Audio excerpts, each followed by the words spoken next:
off from family activities. Maybe someone's given up a date tonight with their girlfriend or boyfriend or spouse. Why? Because you love freedom and you love your country. And so when I look at you, I see the best of America. And I want to thank you for what you're doing. And I'm telling you something. We are winning. Did you hear me? We are winning. Now, I normally don't get all of my news from the USA Today. I'm not beating up the USA Today if they're here. But yesterday, did you see the front page of the USA Today? Anyone? All right, good. I'm going to get to share some information with you tonight. Good. They ran a story about a poll that Gallup poll conducted with the USA Today.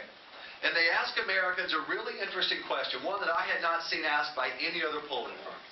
They said this: when you look at the protests and the town hall meetings and the rallies that are going on across the country, does it make you more sympathetic to the protesters out there and their views, or does it make you more sympathetic to the health care plan coming out of Washington, D.C.?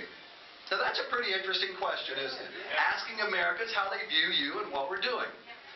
Did you know that by a wide majority, Americans said, I sympathize more with you, with the protest. What an amazing victory. Because Americans are smart. They're good. They know what's going on. When they've got a president who stands up and says, hey, listen, let's make the government in charge of our health care because it'll save money. Are you kidding me?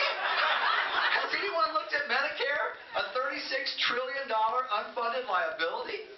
Has anyone looked at the post office lately? And look, I'm not beating up the post office, but I will say this. Losing billions every year, delivering about 15% less mail than it did 5 years ago, and raising prices through the roof. Now, maybe if the post office can do for health care for that, then we're all up the creek. Think about that for a minute. Amtrak, losing money by the billions. So the very thought of that is laughable to Americans. But we are winning because we're telling the truth about these issues. And by the way, one more thing on that poll. Independents are the holy grail, right? Everyone always wants to know where independents are breaking.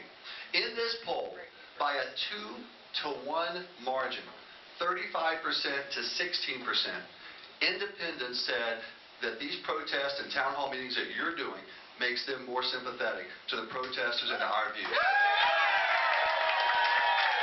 So you are winning.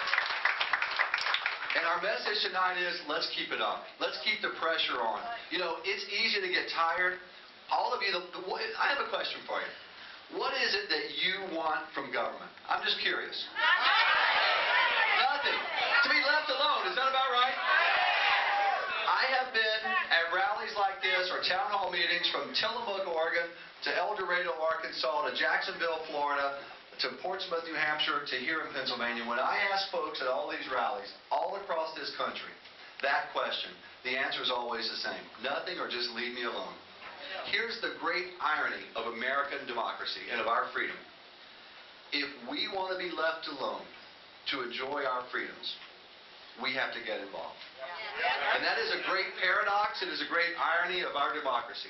But if we want to be left alone to raise, my wife and I have 4 children. If we want to be left alone to earn a living, raise our families, in our case, be active in our community at Little League Baseball and our church, if we want to enjoy that freedom, then we have to get involved. The hard work of freedom, which is what Ronald Reagan talked about.